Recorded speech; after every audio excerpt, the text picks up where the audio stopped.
tous, vous êtes avec Lisa de la Maison de l'Habitat de Reims aujourd'hui pour le 3e épisode de la série Popcorn, le projet original des promotions des comportements oubliés et résilients pour la nature. Aujourd'hui, on est dans un restaurant associatif, Les Bons Restes à Reims, et retrouvons tout de suite Sandrine.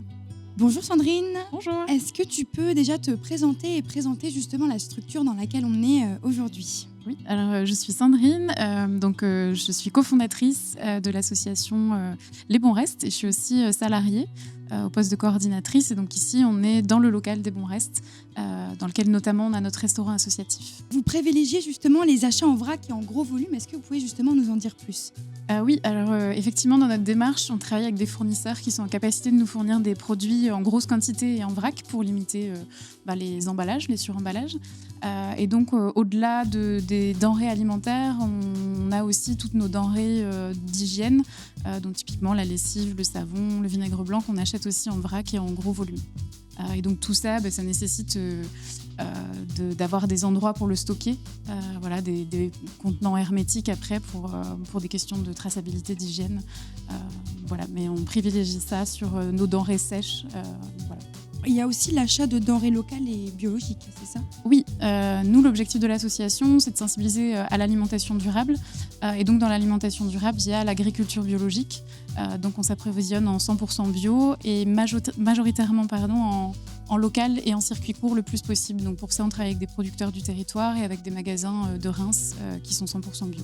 Et vous avez aussi des doggy bags. Alors, qu'est-ce que c'est les doggy bags ? Oui, on a des doggy bags. Donc, c'est à la fin du repas. Si on n'a pas fini son assiette, on peut repartir avec ce qui reste.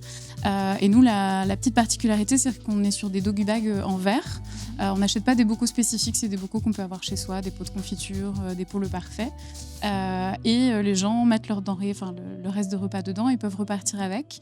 Et la plupart reviennent avec ces pots, comme ça on peut les utiliser en circuit continu. Voilà, il y a juste le lavage à refaire, mais on ne génère pas un nouveau déchet avec un doggy bag à usage unique. Et vous faites aussi du compost sur le site, c'est ça ? Quand on cuisine, on a toujours des épluchures qui restent, des restes de cuisine.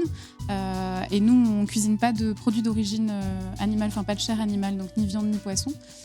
Donc on ne met pas ça dans notre compost, on met vraiment juste les épluchures de fruits, de légumes. Et donc ça nous permet d'éviter de générer plus de poubelles. Et ce compost, il est valorisé sur notre terrain après. Vous allez aussi plus loin dans la démarche avec des espaces de friches volontaires. Alors oui, en fait, dans l'alimentation durable, il y a la partie biodiversité. Et donc nous, on a travaillé avec une association qui n'est pas très loin d'ici, la Ferme Rémoise. Et donc, ils sont venus installer des arbres, des arbustes. Et nous, on laisse des endroits où on va laisser les plantes faire leur cycle complet.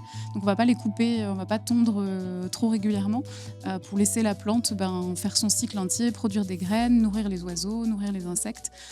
Et donc là, on doit encore travailler un petit peu sur l'identification de ces zones pour que ce soit plus communiqué, plus visible. Mais en tout cas, notre espace de terrain nous permet de faire ça. Vous êtes labellisé justement avec un label FIG, c'est ça si je le prononce bien, le Food Index for Good. Alors qu'est-ce que c'est et comment justement l'avez-vous obtenu ? Alors nous, on participait à un concours qui s'appelle Reims à table, qui était organisé par l'Office de tourisme de Reims donc sur l'édition 2023, c'est reconduit en 2024. Et dans le cadre de ce concours, on a été labellisé FIG. Donc en fait, Food Index for Good va évaluer nos pratiques, que ce soit sur les produits qu'on cuisine, donc la réduction de la part de produits d'origine animale, mais aussi nos dépenses énergétiques, les choses qu'on met en place pour les économies d'eau, notre gestion des déchets, donc est-ce qu'on composte, est-ce qu'on utilise des contenants en plastique ou des contenants réutilisables. Et en fonction de ça, on est noté et à la fin, on peut avoir un label. Et donc nous, on est le premier et aujourd'hui le seul restaurant de Reims à être labellisé Food Index for Good. D'accord. Et ça fait combien de temps du coup ? On l'a eu l'année dernière, à peu près au mois de novembre-décembre. Donc ça fait 6 mois. Ah oui, d'accord. Ok, super.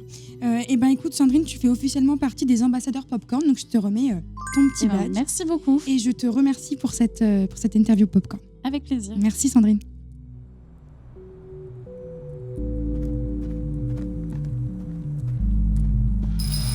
Bonjour, bienvenue au Bon Reste. Merci.